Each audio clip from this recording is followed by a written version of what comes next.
Hello students, നിങ്ങൾക്ക് first time YouTube വഴി ഒരു ഓഡിയോ ക്ലാസ് അപ്ലോഡ് ചെയ്യുവാണ്. അപ്പോൾ നിങ്ങളുടെ സെക്കൻഡ് ഇയറിനും തേർഡ് ഇയറിനും ഓൾറെഡി ഫോളോ ചെയ്തുകൊണ്ടിരുന്ന മെത്തേഡാണ്. നിങ്ങൾക്ക് ഫസ്റ്റ് ടൈമാണ് യൂട്യൂബ് വഴി ഒരു ക്ലാസ് അപ്ലോഡ് ചെയ്യുന്നത്.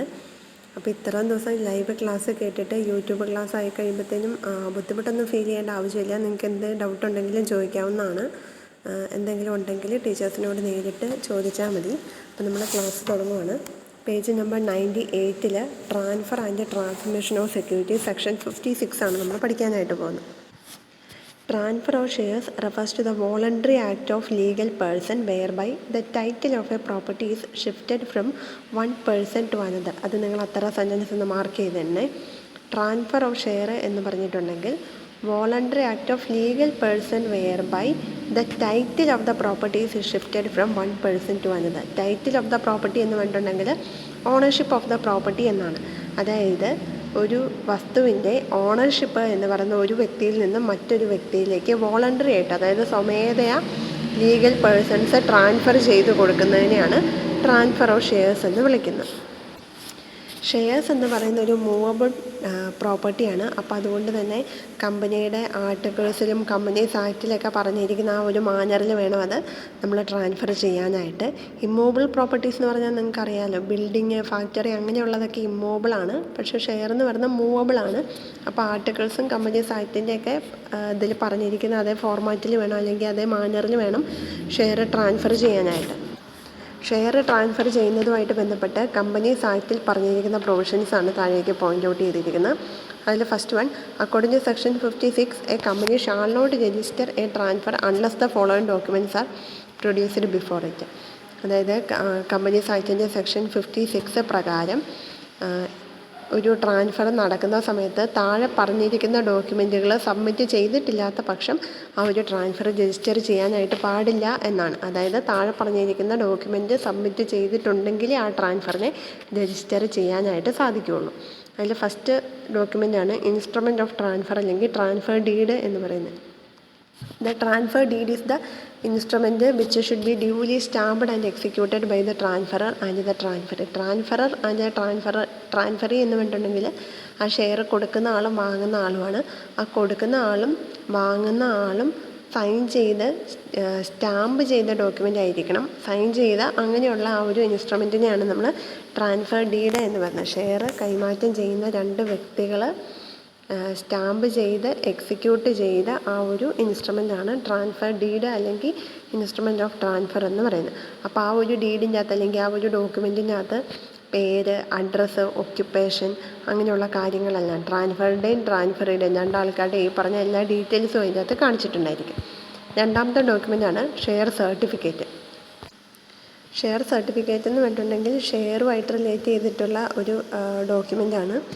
The certificate relating to the share or if no certificate has been issued a letter of allotment.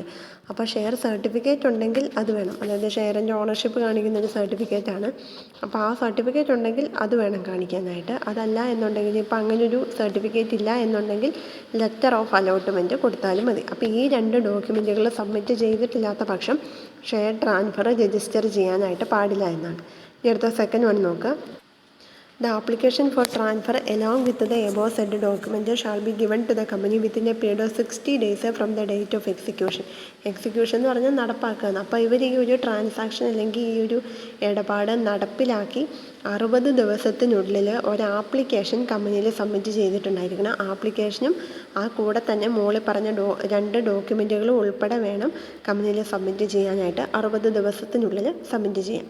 മൂന്നാമത്തത്, the legal representative of a deceased member can transfer share although he is not himself a member. Deceased member എന്ന് പറഞ്ഞിട്ടുണ്ടെങ്കിൽ മരണപ്പെട്ട വ്യക്തി എന്നാണ്. Legal representative of a deceased member, അതായത് ഒരു വ്യക്തി മരിച്ചു കഴിഞ്ഞിട്ടുണ്ടെങ്കിൽ പുള്ളിയുടെ അനന്തരാവകാശികൾ കാണുമല്ലോ, നിയമപ്രകാരമുള്ള പിൻഗാമികൾ കാണുമല്ലോ, അവരെയാണ് നമ്മൾ ലീഗൽ റെപ്രസെൻറ്റേറ്റീവ്സ് എന്ന് വിളിക്കുന്നത്. അപ്പോൾ അങ്ങനെ ഏതെങ്കിലും ഒരു മെമ്പർ മരിച്ചു പോയിട്ടുണ്ടെങ്കിൽ അയാളുടെ ലീഗൽ റെപ്രസെൻറ്റേറ്റീവ്സ് വേണം ഈ ഒരു ഷെയർ ട്രാൻസ്ഫർ ചെയ്യാനായിട്ട്. അപ്പോൾ ഈ ലീഗൽ റെപ്രസെൻറ്റേറ്റീവ് എന്ന് പറഞ്ഞാൽ കമ്പനിയുടെ ഒരു മെമ്പറൊന്നും ആയിരിക്കത്തില്ല, പക്ഷേ മരിച്ചുപോയ വ്യക്തിക്ക് വേണ്ടി അയാൾ വേണം ഷെയർ ട്രാൻസ്ഫർ ചെയ്ത് കൊടുക്കാനായിട്ട്. ഫോർത്ത് വൺ, അടുത്ത പറഞ്ഞിരിക്കുന്നത് the application for registration of a transfer of share of a company may be made either by the transferor or by the transferee. അപ്പം കമ്പനിയുടെ ഷെയർ ട്രാൻസ്ഫർ ചെയ്തത് രജിസ്റ്റർ ചെയ്ത് കിട്ടാൻ വേണ്ടി ആപ്ലിക്കേഷൻ കൊടുക്കുന്ന ഒന്നെങ്കിൽ ട്രാൻസ്ഫർ ആപ്ലിക്കേഷൻ കൊടുക്കുക, അതല്ലാന്നുണ്ടെങ്കിൽ ട്രാൻസ്ഫറി ആപ്ലിക്കേഷൻ കൊടുക്കാനായിട്ട് വരും. ട്രാൻസ്ഫറർ എന്ന് പറഞ്ഞിട്ടുണ്ടെങ്കിൽ ആ ഷെയർ കൊടുക്കുന്ന വ്യക്തിയും ട്രാൻസ്ഫറി എന്ന് പറഞ്ഞാൽ ഷെയർ കിട്ടുന്ന വ്യക്തിയാണ് കേട്ടോ. അപ്പോൾ ട്രാൻസ്ഫറോ ട്രാൻസ്ഫറി ആർക്ക് വേണമെന്നുണ്ടെങ്കിൽ ആപ്ലിക്കേഷൻ കൊടുക്കാനായിട്ട് പറ്റും. ഇനി ഈ ആപ്ലിക്കേഷൻ കൊടുക്കുന്ന ട്രാൻസ്ഫറർ ആണെന്നുണ്ടെങ്കിൽ and relate to a partly paid share, ആ ട്രാൻസ്ഫർ ചെയ്ത് കൊടുക്കുന്ന പാർട്ലി പെയ്ഡ് ഷെയർ, അതായത് ഫുള്ളി പെയ്ഡ് അല്ലാത്ത ഷെയറാണ് ട്രാൻസ്ഫർ ചെയ്ത് കൊടുക്കുന്നത് എന്നുണ്ടെങ്കിൽ the transfer shall not be registered unless the company give notice of the application to the transferee and the transferee makes no objection to the transfer within 2 weeks from the receipt of the notice. അപ്പോൾ ട്രാൻസ്ഫറാണ് apply ചെയ്തത്, പാർട്ലി paid share ആണെന്നുണ്ടെങ്കിൽ company എന്ത് ചെയ്യും, ഇങ്ങനെ ഒരു application കിട്ടിയ വിവരം ട്രാൻസ്ഫറീനെ അറിയിക്കും, ഒരു നോട്ടീസ് അയാൾക്ക് അയക്കും. അപ്പോൾ ട്രാൻസ്ഫറി അയാളുടെ നോ ഒബ്ജക്ഷൻ, അതായത് ഇയാൾക്ക് എതിർപ്പൊന്നുമില്ല എന്നുള്ള കാര്യം കമ്പനീനെ തിരിച്ച് അറിയിക്കണം. അങ്ങനെ ട്രാൻസ്ഫർ നടത്താം, അതിന് എതിർപ്പൊന്നുമില്ല എന്നുള്ള കാര്യം അറിയിക്കണം. അങ്ങനെ അറിയിക്കുന്നത് അയാൾക്ക് ആ നോട്ടീസ് കിട്ടി 2 ആഴ്ചയ്ക്കുള്ളിൽ അറിയിക്കണം. അത് കഴിഞ്ഞിട്ടേ കമ്പനി അത് രജിസ്റ്റർ ചെയ്യുള്ളൂ. അപ്പം നമ്മൾ പറഞ്ഞത് ഷെയർ അങ്ങനെ ട്രാൻസ്ഫർ ചെയ്യുന്ന സമയത്ത് അതിൻ്റെ രജിസ്ട്രേഷന് വേണ്ടിയുള്ള ആപ്ലിക്കേഷൻ ട്രാൻസ്ഫററോ ട്രാൻസ്ഫറിയോ കൊടുക്കാം. ഇനി ട്രാൻസ്ഫററാണ് ആപ്ലിക്കേഷൻ കൊടുക്കുന്നത്, പാർട്ലി പെയ്ഡ് ഷെയർ ആണ് എന്നുള്ള സാഹചര്യത്തിൽ കമ്പനി അതിനെ സംബന്ധിച്ച് ഒരു നോട്ടീസ് ട്രാൻസ്ഫറിക്ക് അയക്കും. ട്രാൻസ്ഫറി അത് ലഭിച്ച് 2 ആഴ്ചയ്ക്കുള്ളിൽ നോ ഒബ്ജക്ഷൻ, ഇയാൾക്ക് എതിർപ്പൊന്നുമില്ല എന്നുള്ള കാര്യം തിരിച്ച് കമ്പനീനെ അറിയിച്ചിട്ടുണ്ടായിരിക്കണം. അതിനുശേഷമാണ് അത് രജിസ്റ്റർ ചെയ്യുന്നത്. ദെൻ 5th വൺ പറഞ്ഞിരിക്കുന്നത് The Act also fixes a time limit within which a company shall deliver the certificate of securities. ആക്റ്റിൽ തന്നെ ഒരു ടൈം പീരീഡ് ഫിക്സ് ചെയ്ത് വെച്ചിട്ടുണ്ട്. ഈ സെക്യൂരിറ്റീസിൻ്റെ സർട്ടിഫിക്കറ്റ് ഡെലിവറി ചെയ്ത് കൊടുക്കാനായിട്ട്. സർട്ടിഫിക്കറ്റ് കൊടുക്കേണ്ട എത്ര സമയത്തിനുള്ളിൽ കൊടുക്കണം എന്നുള്ളത് നിയമപ്രകാരം അവിടെ സമയം ഫിക്സ് ചെയ്ത് വെച്ചിട്ടുണ്ട്, അല്ലെങ്കിൽ ടൈം ലിമിറ്റ് ഫിക്സ് ചെയ്ത് വെച്ചിട്ടുണ്ട്. സബ്സ്ക്രൈബേഴ്സ് ഓഫ് മെമ്മോറാണ്ടത്തിൻ്റെ കേസിലാണെന്നുണ്ടെങ്കിൽ ഈ സർട്ടിഫിക്കറ്റ് ഓഫ് സെക്യൂരിറ്റീസ് കൊടുക്കേണ്ടത് within A period of 2 months from the date of incorporation. Register ചെയ്ത് 2 മാസത്തിനുള്ളിലാണ് സർട്ടിഫിക്കറ്റ് കൊടുക്കേണ്ടത്. In the case of allotment of shares, allotment of share ആണെന്നുണ്ടെങ്കിൽ അവിടെ സർട്ടിഫിക്കറ്റ് കൊടുക്കേണ്ടത് within A period of 2 months, അവിടെ 2 മാസത്തിനുള്ളിൽ തന്നെയാണ് കൊടുക്കേണ്ടത്. Regarding the transfer of shares or transmission the certificate should be given within A month. അപ്പോൾ ട്രാൻസ്ഫറിൻ്റെയോ ട്രാൻസ്മിഷൻ്റെയോ കേസിലാണെന്നുണ്ടെങ്കിൽ certificate കൊടുക്കേണ്ടത് 1 മാസത്തിനുള്ളിലാണ്. In the case of allotment of debentures the maximum time permitted ഈ 6 months. ഡിബഞ്ചറിൻ്റെ കേസിലാണെന്നുണ്ടെങ്കിൽ 6 months ആണ് പറഞ്ഞിരിക്കുന്നത്. അപ്പോൾ ഇവിടെ 4 ടൈം ലിമിറ്റാണ് പറഞ്ഞിരിക്കുന്നത്. സബ്സ്ക്രൈബേഴ്സ് ഓഫ് മെമ്മോറാണ്ടം ആണെന്നുണ്ടെങ്കിൽ 2 മാസത്തിനുള്ളിൽ, അലോട്ട്മെൻറ്റ് ഓഫ് ഷെയർസ് ആണെന്നുണ്ടെങ്കിൽ 2 മാസത്തിനുള്ളിൽ, ട്രാൻസ്ഫർ അല്ലെങ്കിൽ ട്രാൻസ്മിഷൻ ആണെന്നുണ്ടെങ്കിൽ 1 മാസത്തിനുള്ളിൽ, അലോട്ട്മെൻറ്റ് ഓഫ് ഡിബഞ്ചർ ആണെന്നുണ്ടെങ്കിൽ 6 മാസത്തിനുള്ളിൽ. അങ്ങനെയാണ് പറഞ്ഞിരിക്കുന്ന ടൈം ലിമിറ്റ്. നെക്സ്റ്റ് ടോപ്പിക്ക് നോക്കാം. Appeal against refusal four transfer. Refusal എന്ന് പറഞ്ഞിട്ടുണ്ടെങ്കിൽ എന്താ, റിജക്ഷനാണ്, അല്ലെങ്കിൽ വേണ്ടാന്ന് വെക്കുന്ന, അല്ലെങ്കിൽ നിരസിക്കുന്നതിനെയാണ് നമ്മൾ റെഫ്യൂസൽ എന്ന് പറയുന്നത്. Appeal against refusal four transfer. Section 58 പ്രകാരം പറഞ്ഞിരിക്കുന്നത് ഏതെങ്കിലും പ്രൈവറ്റ് കമ്പനികൾ ഈ ഒരു ആപ്ലിക്കേഷൻ റെഫ്യൂസ് ചെയ്യുകയാണെന്നുണ്ടെങ്കിൽ, നമ്മൾ അപ്ലൈ ചെയ്യുന്ന കാര്യം പറഞ്ഞല്ലോ, ട്രാൻസ്ഫർ ഓഫ് ഷെയറിൻ്റെ സമയത്ത് ഒന്നെങ്കിൽ ട്രാൻസ്ഫറി അല്ലെങ്കിൽ ട്രാൻസ്ഫർ അപ്ലൈ ചെയ്യണമെന്ന് പറഞ്ഞു. അപ്പോൾ അങ്ങനെ ആ ഒരു ആപ്ലിക്കേഷൻ കമ്പനി റെഫ്യൂസ് ചെയ്യുകയാണെന്നുണ്ടെങ്കിൽ to give a reason before they refuse any application for transfer of shares within 30 days from the date on which the instrument of transfer or the intimation of such a transmission as the case may be was delivered to the company. കമ്പനിക്ക് ആ ഒരു ട്രാൻസ്ഫറിനെ അല്ലെങ്കിൽ ട്രാൻസ്മിഷനെ സംബന്ധിച്ച് intimation ലഭിച്ച് 30 ദിവസത്തിനുള്ളിൽ അവരത് refuse ചെയ്യുകയാണെന്നുണ്ടെങ്കിൽ, നിരസിക്കുകയാണെന്നുണ്ടെങ്കിൽ അതിൻ്റെ കാരണം എന്താണെന്നുള്ളത്, അതിൻ്റെ റീസൺ എന്താണെന്നുള്ളത് അറിയിച്ചിട്ടുണ്ടായിരിക്കണം. അപ്പോൾ ഓൾറെഡി ട്രാൻസ്ഫർ നടന്നു കഴിഞ്ഞിട്ടാണ് ഇവർ ആപ്ലിക്കേഷൻ കൊടുക്കുന്നത്. എന്നിട്ടത് റെഫ്യൂസ് ചെയ്തിട്ടുണ്ടെങ്കിൽ കമ്പനി അതിൻ്റെ റീസൺ അറിയിക്കണമെന്നാണ് പറഞ്ഞിരിക്കുന്നത്. അപ്പോൾ അടുത്ത നോക്കാം. It also confers on the aggrieved investor. Aggrieved investor എന്ന് പറഞ്ഞാൽ ബാധിക്കപ്പെട്ട ഇൻവെസ്റ്റർ. ഏതോ ഒരു ഇൻവെസ്റ്റർ ഷെയർ മേടിച്ചു കഴിഞ്ഞപ്പോഴാണ് കമ്പനി അതിൻ്റെ ആപ്ലിക്കേഷൻ നിരസിച്ചത്. അപ്പോൾ അതുമൂലം അയാൾ ബാധിക്കപ്പെട്ടല്ലോ, അതുകൊണ്ടാണ് അയാളെ അഗ്രീവ്ഡ് ഇൻവെസ്റ്റർ എന്ന് പറയുന്നത്. The aggrieved investor a right to apply for relief to the tribunal on specific ground. ഈ അഗ്രീവ്ഡ് ഇൻവെസ്റ്ററിന് അല്ലെങ്കിൽ ബാധിക്കപ്പെട്ട ആ ഒരു നിക്ഷേപകന് ട്രിബ്യൂണലിനെ സമീപിക്കാനായിട്ടുള്ള അവകാശം ഉണ്ടായിരിക്കുന്നതാണ്. അപ്പോൾ ഇങ്ങനെ ട്രിബ്യൂണലിൻ്റെ അടുത്ത് അപ്പീൽ പോകാനായിട്ടുള്ള അവകാശം പ്രൈവറ്റ് കമ്പനികളുടെ കേസിലും ഉണ്ട്, പബ്ലിക് കമ്പനികളുടെ എഗെയിൻസ്റ്റ് പബ്ലിക് കമ്പനീസും ഉണ്ട്, എഗെയിൻസ്റ്റ് പ്രൈവറ്റ് കമ്പനീസും ഉണ്ട്. അപ്പോൾ അങ്ങനെ ട്രിബ്യൂണലിൻ്റെ അടുത്ത് അപ്പീൽ പോയി ട്രിബ്യൂണലിന് അത് കൺവിൻസ് ആകുവാണ് അല്ലെങ്കിൽ ബോധ്യപ്പെടുവാണ് എന്നുണ്ടെങ്കിൽ ട്രിബ്യൂണൽ എന്ത് ചെയ്യും? കമ്പനിയുടെ അടുത്ത് ഡയറക്റ്റ് ചെയ്യും, കമ്പനിക്ക് നിർദ്ദേശം കൊടുക്കും. 10 ദിവസത്തിനുള്ളിൽ അത് രജിസ്റ്റർ ചെയ്യാനായിട്ടുള്ള നിർദ്ദേശം ട്രിബ്യൂണൽ പുറപ്പെടുവിക്കും. അതേപോലെ തന്നെ രജിസ്റ്റർ ചെയ്യാൻ വേണ്ടി മാത്രമല്ല ട്രിബ്യൂണലിന് ആവശ്യപ്പെടാനായിട്ട് സാധിക്കുന്നത്. വേണമെന്നുണ്ടെങ്കിൽ direct rectification of the register ഡയറക്റ്റായിട്ട് തിരുത്താൻ വേണ്ടിയിട്ടും and to direct payment of damages to the aggrieved party, ബാധിക്കപ്പെട്ട വ്യക്തിക്ക് നഷ്ടപരിഹാരം കൊടുക്കാനായിട്ടും ട്രിബ്യൂണലിന് നിർദ്ദേശം കൊടുക്കാനായിട്ട് സാധിക്കും. അപ്പോൾ ഇവിടെ നമ്മൾ പറഞ്ഞത്, ഇപ്പം ഏതെങ്കിലും ഒരു കമ്പനി ഷെയർ ട്രാൻസ്ഫർ നടന്ന് അതിൻ്റെ അറിയിപ്പ് കിട്ടി 30 ദിവസത്തിനുള്ളിൽ അവർക്ക് എന്തെങ്കിലും വിയോജിപ്പുണ്ടെങ്കിൽ അല്ലെങ്കിൽ അത് ആപ്ലിക്കേഷൻ രജിസ്റ്റർ ചെയ്യാനായിട്ട് മടിയുണ്ടെങ്കിൽ അത് റീസൺ സഹിതം ബോധിപ്പിച്ചിട്ടുണ്ടായിരിക്കണം, അല്ലെങ്കിൽ റീസൺ അവർ അറിയിച്ചിട്ടുണ്ടായിരിക്കണം. അങ്ങനെ റീസൺ അറിയിച്ച് കഴിയുമ്പോഴത്തേനും ആ അഗ്രീവ്ഡ് ആയിട്ടുള്ള ഇൻവെസ്റ്റർ, ബാധിക്കപ്പെട്ട ഇൻവെസ്റ്ററിന് അപ്പീലുമായിട്ട് ട്രിബ്യൂണലിനെ സമീപിക്കാനായിട്ട് സാധിക്കും. അപ്പോൾ ആ ഒരു അപ്പീൽ കിട്ടിക്കഴിഞ്ഞിട്ട് കാര്യങ്ങളൊക്കെ നമ്മുടെ ട്രിബ്യൂണലിന് ബോധ്യപ്പെടുവാണെന്നുണ്ടെങ്കിൽ പിന്നീട് കമ്പനീനെ നിർദ്ദേശിക്കാനായിട്ട് സാധിക്കും. അത് പ്രോപ്പറാണ്, രജിസ്റ്റർ ചെയ്യാൻ പറഞ്ഞിട്ട് ട്രിബ്യൂണലിൽ നിർദ്ദേശിക്കും. അതേപോലെ തന്നെ ബാധിക്കപ്പെട്ട വ്യക്തിക്ക് നഷ്ടപരിഹാരം കൊടുക്കാനായിട്ടും വേണമെന്നുണ്ടെങ്കിൽ രജിസ്റ്റർ തിരുത്താനായിട്ടും ആവശ്യപ്പെടാനായിട്ട് സാധിക്കും. അടുത്ത ടോപ്പിക്ക് നോക്കാം, ട്രാൻസ്മിഷൻ ഓഫ് ഷെയർസ്.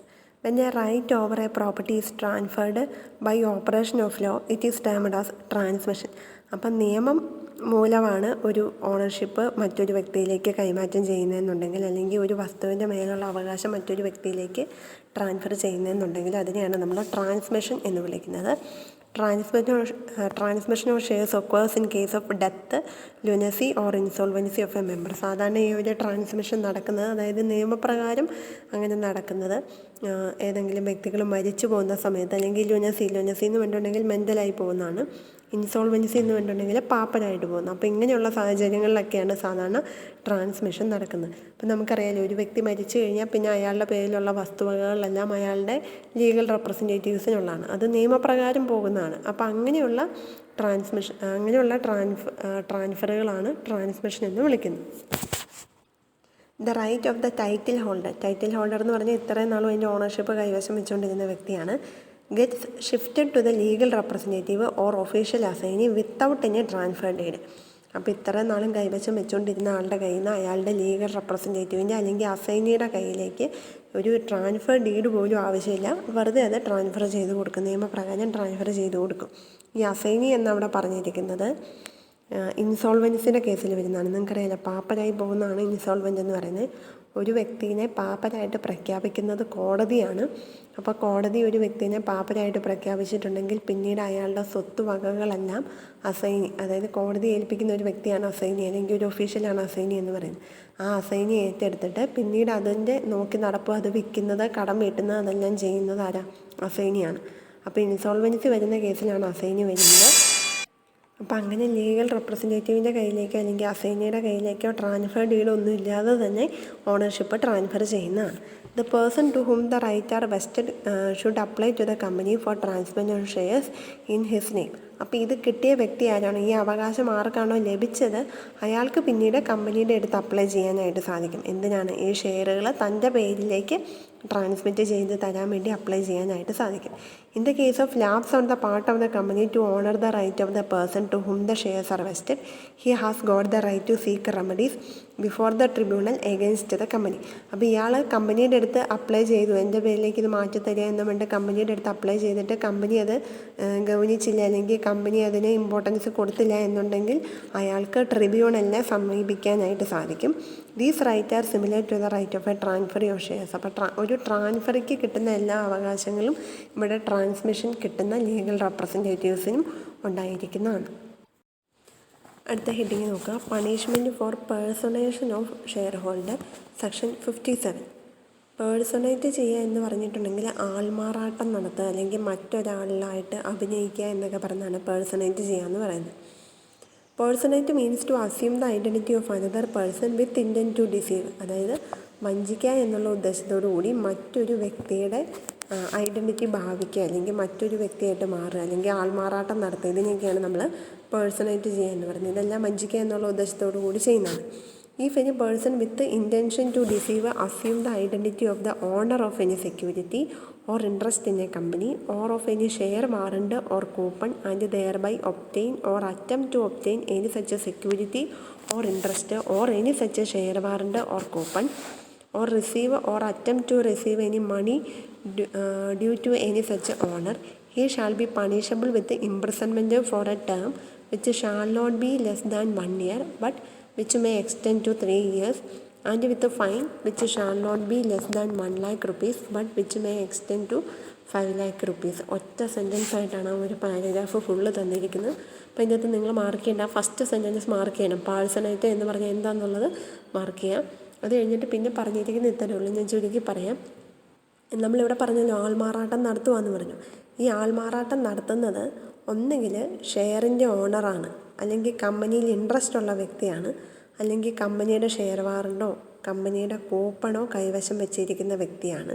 അതല്ല എന്നുണ്ടെങ്കിൽ കമ്പനിയുടെ കയ്യിൽ നിന്ന് ഏതെങ്കിലും എമൗണ്ട് കിട്ടാനായിട്ട് അവകാശപ്പെട്ട, അതായത് വേറെ ആർക്കോ കിട്ടാൻ വേണ്ടിയുള്ള എമൗണ്ടാണ്, പക്ഷേ അയാളുടെ രൂപത്തിൽ നമ്മളങ്ങ് ചെല്ലുവാണ്, അല്ലെങ്കിൽ ആൾമാറാട്ടം നടത്തി കമ്പനിയുടെ കയ്യിൽ നിന്ന് എനിക്കാണ് കിട്ടാനുള്ള, അങ്ങനെ കമ്പനിയുടെ കയ്യിൽ നിന്ന് ഏതെങ്കിലും തരത്തിൽ മണി ഡ്യൂ ചെയ്ത് മേടിക്കാനായിട്ട് ശ്രമിക്കുന്ന, അതിനുള്ള അറ്റംപ്റ്റ് നടത്തുന്ന, അതിനുള്ള ശ്രമം നടത്തുന്ന വ്യക്തികളെയാണ് പാഴ്സണേറ്റ് എന്ന് നമ്മൾ വിളിക്കുന്നത്.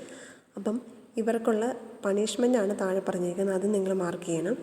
അതിൻ്റെ അകത്ത് ബാക്കിൽ നിന്നൊരു 4th ലൈനായിട്ട് he shall be punishable with imprisonment for a time which shall not be less than 1 year. അയാൾക്ക് കൊടുക്കുന്ന ശിക്ഷ എന്ന് പറയുന്നത് ഇംപ്രിസൺമെൻറ്റ്, അതായത് ജയിൽവാസം shall not be less than 1 year, 1 yearൽ താഴാത്ത ജയിൽവാസം ശിക്ഷയായിട്ട് കൊടുക്കാം. But which may extend to 3 years, ഒന്നി കുറേ വരുന്നേ ഉള്ളൂ, 1 മുതൽ 3 വർഷം വരെയുള്ള ജയിൽവാസവും. ആൻഡ് വിത്ത് ഫൈൻ, ആ കൂടെ തന്നെ ഫൈനുണ്ട്. Which shall not be less than 1 lakh but which may extend to 5 lakh, 1 ലക്ഷത്തിനും 5 ലക്ഷത്തിനും ഇടയ്ക്കുള്ള തുക ഫൈനായിട്ടും വരാം. അപ്പോൾ അതും കൂടെ നിങ്ങളൊന്ന് മാർക്ക് ചെയ്തേക്കണം. ഫസ്റ്റ് പാഴ്സണായിട്ട് എന്താണെന്നുള്ളതും, ആൾമാറാട്ടം നടത്തുന്നതാണ്. ആൾമാറാട്ടം നടത്തി കമ്പനിയുടെ കയ്യിൽ നിന്ന് എന്തെങ്കിലും ബെനിഫിറ്റ് അടിച്ചു മാറ്റാനായിട്ട് ശ്രമിക്കുന്നതാണ് പാഴ്സണായിട്ട് എന്ന് പറയുന്നത്. അപ്പോൾ അതിനുള്ള ശിക്ഷ ജയിൽവാസം 1 to 3 years, പിന്നെ ഫൈൻ എന്ന് പറയുന്നത് 1 lakh to 5 lakh വരെയാണ് ഫൈനായിട്ട് വരുന്നത്. അപ്പോൾ ഇത്തരം പോർഷൻ ഈ ഒരു ക്ലാസ്സിൽ പറയുന്നുള്ളൂ. വളരെ കുറച്ച് പോർഷനേ ഉള്ളൂ. നന്നായിട്ടൊന്ന് വായിച്ച് നോക്കുക. നിങ്ങൾ ഓഡിയോ കേൾക്കുന്ന സമയത്ത് തന്നെ നിങ്ങൾ ടെക്സ്റ്റും കൂടെ എടുത്ത് വെച്ച് മാർക്ക് ചെയ്ത് വേണം പഠിക്കാനായിട്ട്. എന്തെങ്കിലും ഡൗട്ട് ഉണ്ടെങ്കിൽ എന്നോട് ചോദിച്ചേക്കണം. അപ്പം അതിന് മടിയൊന്നും വിചാരിക്കേണ്ട. അപ്പോൾ ഡയറക്റ്റായിട്ട് ക്ലാസ് അല്ല എന്നുള്ളൊരു വിഷമമൊന്നും വേണ്ട. അപ്പം നിങ്ങൾക്ക് ഈ ഒരു അവസ്ഥയിൽ ഇപ്പം ഞങ്ങൾക്ക് വാല്യുവേഷൻ ക്യാമ്പൊക്കെ തുടങ്ങുകയാണ്. അപ്പം നമുക്ക് ലൈവ് ക്ലാസ് എടുക്കുന്നതിന് ബുദ്ധിമുട്ടുണ്ട്. അപ്പോൾ അതുകൊണ്ടാണ് ഈ ഒരു മെത്തേഡ് ഫോളോ ചെയ്ത് പോകുന്നത്. അപ്പോൾ എന്തെങ്കിലും ഡൗട്ട് ഉണ്ടെങ്കിൽ നിങ്ങൾ ചോദിക്കുക. Okay, thank you.